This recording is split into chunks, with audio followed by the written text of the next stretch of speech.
दिल्ली चुनाव 2025 केजरीवाल बीजेपी कांग्रेस की जुबानी जंग, मुद्दे गरमाए। दिल्ली में चुनावी सरगर्मी चरम पर है। भारतीय जनता पार्टी, आम आदमी पार्टी और कांग्रेस के नेता अपने अपने दावे और आरोपों के साथ आमने सामने आ रहे हैं। इन नेताओं की जुबानी जंग दिल्ली की राजनीति की नई गुंज पैदा कर रही है।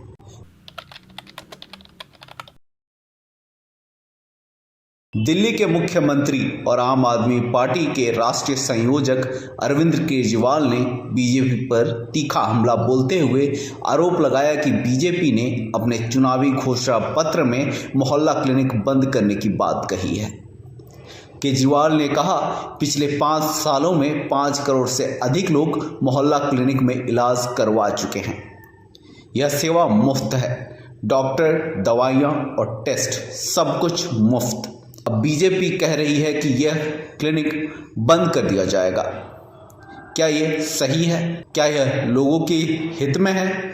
उन्होंने बीजेपी को लताड़ते हुए कहा, अगर आप चाहते हैं कि मोहल्ला क्लिनिक बंद हो जाए तो कमल के बटन पर अपना मत दबाइएगा। अभी 3 दिन पहले बीजेपी वालों ने अपना कोई संकल्प पत्र जारी किया है। उस संकल्प पत्र में लिख दिया मोहल्ला क्लिनिक बंद किए जाएंगे। शर्म नहीं आती इनको। बीजेपी ने शुक्रवार को किया, अभी शुक्रवार को इन्होंने अपना संकल्प पत्र जारी किया था। उस संकल्प पत्र में साफ साफ लिख दिया बीजेपी ने, मोहल्ला क्लिनिक बंद किए जाएंगे, बंद होने चाहिए। फायदा होता है कि नहीं होता? 5 करोड़ लोगों ने पिछले 5 साल में मोहल्ला क्लिनिक में इलाज कराया। 5 करोड़ लोगों ने।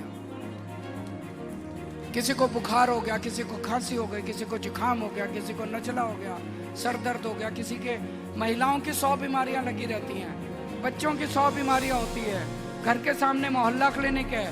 मोहल्ला क्लिनिक में जाते हैं, अपना इलाज करा लेते हैं। डॉक्टर फ्री है, दवाइयाँ फ्री है, टेस्ट फ्री है। बीजेपी ने ऐलान कर दिया उनकी सरकार बनेगी तो मोहल्ला क्लिनिक बंद कर दिए जाएंगे। आप चाहते हो मोहल्ला क्लिनिक बंद हो? गलत बटन, कमल का बटन मत दबा देना, नहीं तो सारे मोहल्ला क्लिनिक बंद हो जाएंगे।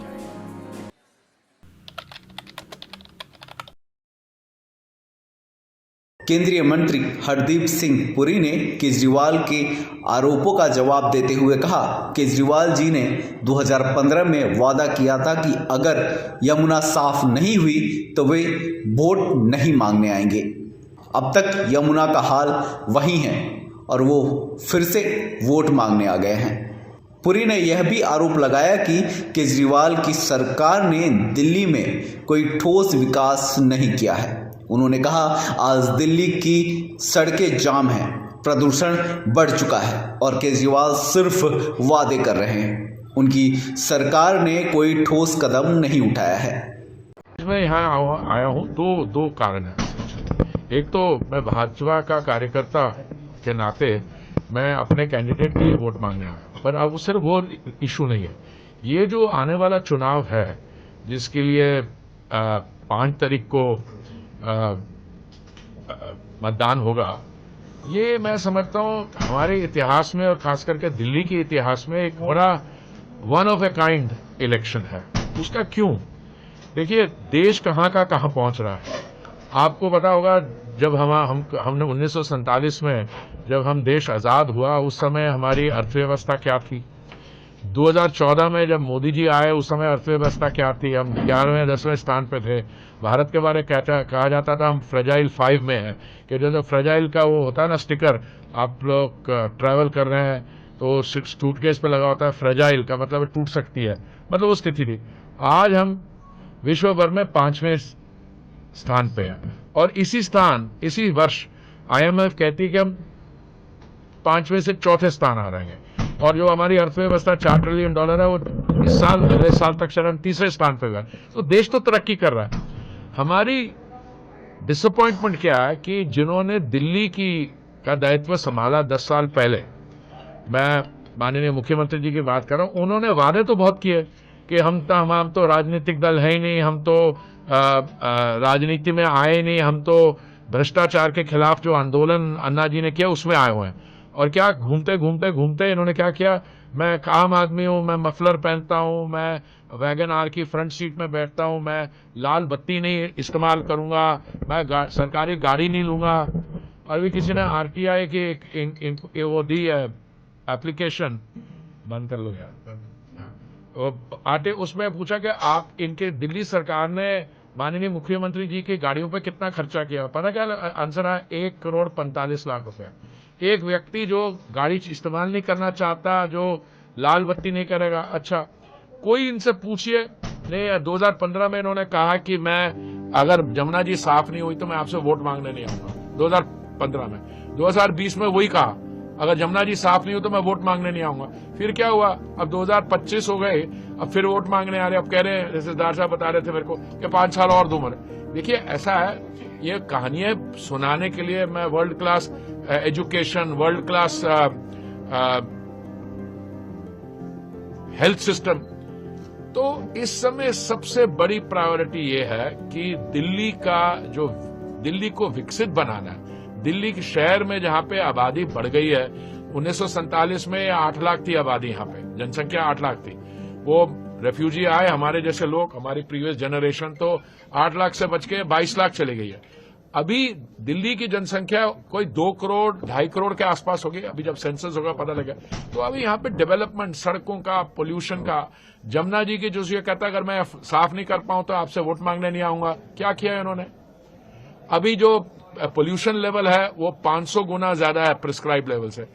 500 गुना से कुछ लोग कहते हैं तो 2000 गुना ज्यादा है। तो ऐसी चीज जो है यहाँ पे गिनती बंद हो जाती है। उसके बाद गिनती, जब एयर क्वालिटी इंडेक्स हम मेजर कर रहे थे, किसी ने कहा कि 500 पे गया, और हमारे यहाँ इंजीनियर्स के, हमारी कंपनी है, उन्होंने बोला सर इस पे मत जाइए, इनके जो मेजरिंग इंस्ट्रूमेंट है उनके मेजरमेंट ही 500 तक का है। अगर वाकई इनका सीधा दूसरा इंस्ट्रूमेंट यूज करे तो 1980 तक चला गया। तो ये झूठ बोलते हैं। तो मुझे लग रहा है इस बार जो दिल्ली में लोगों में गुस्सा है, मैं आपके सामने, मैं तो यहां जितेंद्र महाजन जी के लिए वोट मांगने आया अपने भाइयों के बीच में।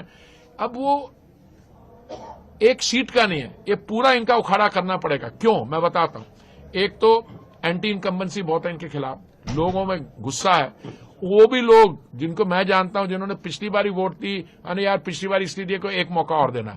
2015 में पहले तो दी थी क्योंकि नहीं मैं भ्रष्टाचार के खिलाफ हूं, मैं ये कर दूंगा। अब वो लोग भी दुखी हो गए। दूसरा, क्योंकि इन्होंने वादे पूरे नहीं किए और कहा कुछ और किया कुछ और है। मैं कॉमन आदमी हूं, 1,45,00,000 तो इसकी गाड़ियों में खर्च हो गया।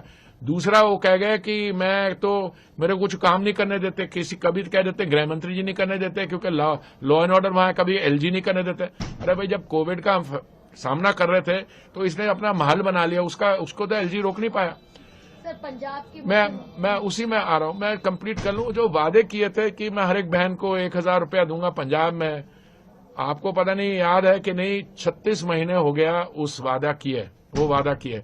36 महीने में एक पैसा नहीं गया। तभी जब उन्होंने कहा कि मैं दिल्ली में भी दूंगा, हमारी बहनें वहां से आके यहां पे प्रोटेस्ट कर रही हैं। दूसरा, इनका झूठ बोलने का स्टाइल भी बड़ा विशेष है।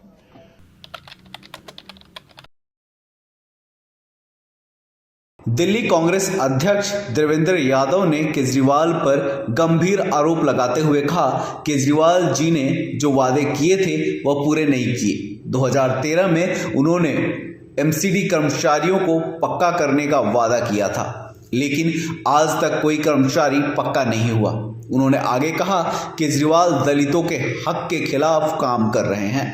पंजाब में उन्होंने उप मुख्यमंत्री के तौर पर दलित को नियुक्त करने का वादा किया था, लेकिन 3 साल बाद भी वो वादा पूरा नहीं हुआ। हम इसे सहन नहीं करेंगे। देखिए, हम लगातार इस बात को दोहराते रहे हैं कि केजरीवाल जी दलित विरोधी हैं और दलितों के हकों की लड़ाई लड़ने वाला कोई भी व्यक्ति है, उसमें चाहे माननीय उदित राज जी हैं या कांग्रेस पार्टी है, उनको लगातार इस तरीके की प्रताड़ना झेलने का हमें काम कर रहे हैं। वो मुझे याद पड़ता है 2013 में यही केजरीवाल जी थे, कहते थे कि हम सभी जो एमसीडी के कर्मचारी हैं उनको हम पक्का कर देंगे। एक भी कर्मचारी को पक्का नहीं किया गया और उसके विपरीत जो कॉरपोरेशन में सफाई की व्यवस्था है उसको लगातार वो प्राइवेट की ओर धकेलने का काम कर रहे हैं। आपको याद होगा इसी मंत्री इन्हीं के मुख्यमंत्री का काल में, चाहे वो राजेंद्र गौतम जी हों, चाहे राजकुमार आनंद हों, वो लगातार इस पार्टी को छोड़कर, क्योंकि इनके ऊपर इसी तरीके के आरोप पहले भी लगते रहे हैं, चाहे वो स्कॉलरशिप की बात हो, जिस तरीके से स्कॉलरशिप अनाउंस तो कर दी गई, लेकिन उसका फायदा सिर्फ 4 लोगों को मिल पाता है, क्योंकि कानून इस तरीके से लगा दिए जाते हैं, उसमें कंडीशन इस तरीके की लगा दी जाती हैं कि कोई भी उसका बेनिफिट ले नहीं पाता। इसी प्रकार से मुझे याद पड़ता है कि अभी जब मेयर की बात थी, दूसरा साल हम सब जानते हैं कि दलित के लिए वो रिजर्व होता है, उस समय भी आपने 1.25 साल तक एक जनरल व्यक्ति को दिल्ली का मेयर बना के रखा। जब हमने दबाव लगातार बनाया, कांग्रेस ने दबाव बनाया, तो मात्र 4 महीने के लिए चुनाव किए गए और सिर्फ 4 महीने के लिए दलित महिला को दलित को एक मौका देने का काम किया। तो इस तरीके की बातें अक्सर केजरीवाल जी बातें और वादे बड़ी बड़ी करते हैं। मुझे ये भी याद पड़ता है कि पंजाब में आप जब चुनाव लड़ने गए तो वहां पर आपने बड़े बड़े दावे किए कि हम मुख्यमंत्री किसी दलित को बनाएंगे। आज 3 साल बीत गए हैं, वहाँ कोई दलित उप मुख्यमंत्री का नाम लेने वाला नहीं बचा। आज लगातार इस तरीके की घटनाएं आप और हम देख रहे हैं कि जिसमें लगातार दलितों को और पिछड़ा बनाने की एक सुनियोजित तरीके से जो एक सोच है मनुवादी, उसको आगे बढ़ाने का काम केजरीवाल जी लगातार कर रहे हैं। हम इसका विरोध करेंगे। आज उदित राज जी को पकड़ा है, हमें पकड़े, पूरी कांग्रेस को जेल भेज दीजिए, लेकिन दलितों की आवाज हम लगातार बने रहेंगे और उनके हकों की लड़ाई लड़ेंगे। आगे भी ये ऐसे प्रदर्शन जारी रहेंगे सरकार को प्रेशराइज करने के लिए? देखिए, निश्चित ही हम पिछले कई महीनों से इस बात में हमेशा मुखरता के साथ, जहां पर भी कोई अत्याचार दिखता है, जहां पर सरकार की गलत नीतियां दिखती हैं, उनके खिलाफ हमने अपनी आवाज मुखरता के साथ रखते रहे।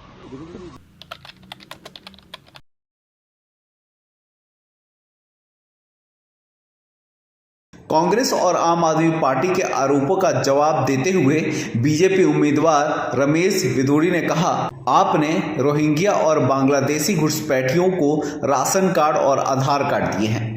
दिल्ली में सरकार आने के बाद हम डिस्टेंस सेंटर बनाएंगे और इन घुसपैठियों के खिलाफ बड़ी कार्रवाई करेंगे। मैं बिल्कुल इस बात से सहमत हूँ। आम आदमी पार्टी के लोगों ने रोहिंग्या, बांग्लादेशी घुसपैठिए और इस प्रकार की घुसपैठ करने वाले लोगों के आधार कार्ड भी बनाए, उनके राशन कार्ड भी बनाए, इनकी जांच होनी चाहिए। और भारतीय जनता पार्टी आने के बाद दिल्ली के अंदर डिटेंशन सेंटर बनाया जाएगा, सरकार बनने के 30 दिन के अंदर अंदर दिल्ली के अंदर, और सभी रोहिंग्या और घुसपैठियों को उठाकर डिटेंशन सेंटर में डाला जाएगा। और जिन लोगों ने, जांच कमेटी बनाई जाएगी, जिन लोगों ने इनके राशन कार्ड के लिए अटेस्टेशन की है, उनके खिलाफ कार्रवाई होगी। जो इनको घरों में शेल्टर देते हैं, उनके खिलाफ भी कार्रवाई होगी।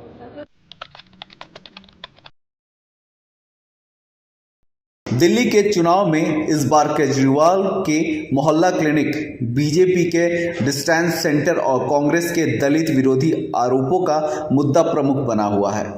2025 के चुनाव में जहां केजरीवाल विकास के मसलों को उठाकर दिल्ली की जनता को लुभाने की कोशिश कर रहे हैं, वहीं बीजेपी ने राष्ट्रीय सुरक्षा और घुसपैठियों के मुद्दे को अहम बना दिया है। दूसरी ओर कांग्रेस दलित के अधिकारों की रक्षा की बात कर रही है। दिल्ली का चुनाव इस बार केवल राजनीतिक प्रतिस्पर्धा नहीं, बल्कि सशक्त विचारधाराओं के बीच भिड़ंत बन चुका है। अब यह देखना दिलचस्प होगा कि दिल्ली की जनता किसे अपना विश्वास की कसौटी पर परखती है। बाजू में जो गूंज सुनाई दे रही है, वह सिर्फ चुनावी वादों की नहीं, बल्कि दिल्ली के भविष्य को लेकर उठ रहे सवालों की भी है। ये थी हमारी एक खास रिपोर्ट। हमारे साथ बने रहें मोहल्ले की आवाज़ पे। नमस्कार, धन्यवाद।